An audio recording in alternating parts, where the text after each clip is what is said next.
I'm running for mayor of Chelsea because I care about the community and I want to change the way things are now. You have decisions taken behind closed doors on multi-million-dollar projects. The public is not consulted. Taxpayers are given no notice.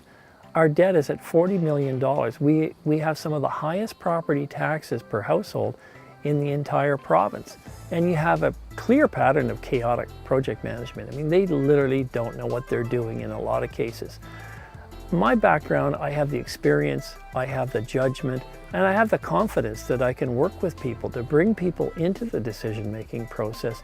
That's what's going to unify Chelsea. That is what is going to make our community better. Chelsea is on the brink of a very important period of change. We need the kind of experienced decision-making abilities across the council to manage these issues and to ensure that taxpayers' dollars are spent wisely as we go through this process. You cannot manage change by excluding the public. You have to bring the public in. You have to allow the public to tell you, the taxpayer, the resident, the citizen, how they want Chelsea to change. I don't want to live in suburbia. I want to live in a unique rural community, the kind of community that brought us here in the first place, the kind of community that we're excited about and that we want to live in and we want our kids to thrive in. We want to be able to keep people in Chelsea. Well, there's a way to do things, and that is, of course, to say, okay, let's look to the future together, citizens and council members, and say, okay, where do we want to be 5 years from now, 10 years from now, 15 years from now? We can look to the future and say, okay, we want to conserve, we want to enhance the unique rural quality of Chelsea, the things that we love about Chelsea.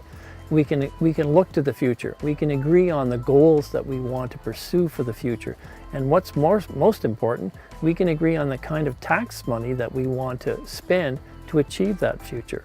But we have to do it together. It has to be a consultative, consensus-building process. Je suis confiant que je suis capable de communiquer avec mes résidents, mes contribuables, mes voisins, voisines en français. Et la raison, c'est clair. Quand on a commencé notre famille, mon épouse à ce moment-là était complètement bilingue, puis on a pris la décision pour mes enfants de faire une éducation complètement en français. Je suis, à ce moment-là, j'étais un officiel élu à la ville d'Ottawa et j'ai fait un grand travail pour moi. Ce travail était qu'il y a un grand pourcentage, un important pourcentage des gens dans mon quartier qui étaient francophones. Et j'ai pris une décision à ce moment-là pour apprendre la langue. Et j'ai pris les courses de la langue française à la ville d'Ottawa pour un but très simple. C'est pour servir mes constituants francophones dans la langue de leur choix et d'avoir la capacité de servir les personnes francophones dans mon quartier dans cette langue. C'est très important, c'est la raison que je commence mon éducation dans la langue française. There have been questions about my agenda for the lands in the railway corridor. I do not want to sell those lands. I do not want to dispose of those lands. The railroad tracks have always been a community trail. I walked the tracks as a kid in the 1960s to go over and go cliff jumping in Glen Eagle. The reason that you want to have the trail to be municipally owned, municipally operated, and municipally maintained is because now your neighbors, your friend, residents, taxpayers of Chelsea use the trail. They use the trail, they benefit from the trail, they walk on it, they walk their dogs, they walk with their family, they access the river, they ski on it, and they ski on it in the wintertime, and yes, in the future they will be able to ride a bicycle on it. Those are benefits that people enjoy now because we own those lands, and I want to enhance those benefits. I want to keep those benefits. That's why we would never sell the land in the railway corridor. I am a permanent resident of Chelsea, and I've been a permanent resident of Chelsea since January of 2016. More importantly, I'm 62 years old and I've spent a good part of every year of my life here in Chelsea. I care about the community. I love Chelsea. My family loves Chelsea. We bought our own property in 1990 so that we could experience the kind of things that I experienced when I was growing up. We went to Parkway General, we went to Beauchamp's, we got our gas at Harkey's and so on. That's the kind of Chelsea that I remember. I remember the train, I remember the log booms, I remember all of that. But right now, Chelsea's on the brink of important change. Change that has to be managed.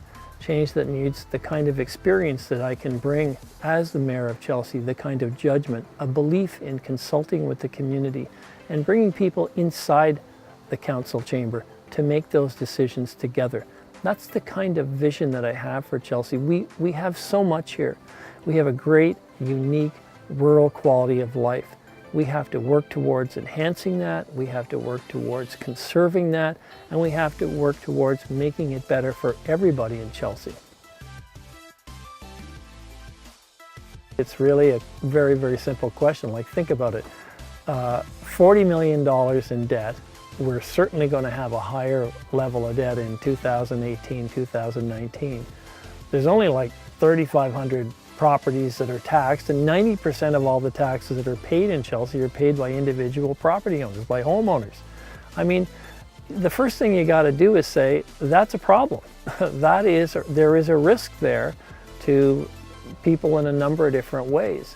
One, you're running the risk of pushing people out of Chelsea because of the costs that you're going to drive into the system. Number two, it completely constrains you. It completely limits you in terms of what your choices are going to be in the future. Like, how can you afford to do things if you're saddled with this debt, which is increasing and increasing and increasing? To compound the problem is this idea of how'd you get there in the first place? Did you get there by sound decision making and clear consultation with people and a consensus on how you're spending public dollars? The answer to that is absolutely not. You have to start now and say, well, there's a problem. You have to look to the future and say, what are our priorities? One of them, obviously, is to reduce our debt. My opponent can try and tell you that there's $22 million of debt over here and there's another $18 million over there, but in reality, it all adds up to $40 million, and anybody who knows and anybody who cares about the community is well aware that next year and the year after, the debt will be even higher. There's only one taxpayer in this municipality. It's literally individual homeowners. We have got to address this problem collectively, together, and that's how we are going to tackle it. We're going to look to the future and say, okay, what are our priorities? And one of our priorities is clearly to lower the debt in this municipality. I don't care where you're living, it's really a collective problem. It's a problem that needs leadership, it's a problem that needs sound decision making, it's a problem that needs to be tackled with good information, sharing information, consulting with people and listening to the direction that they want to go in.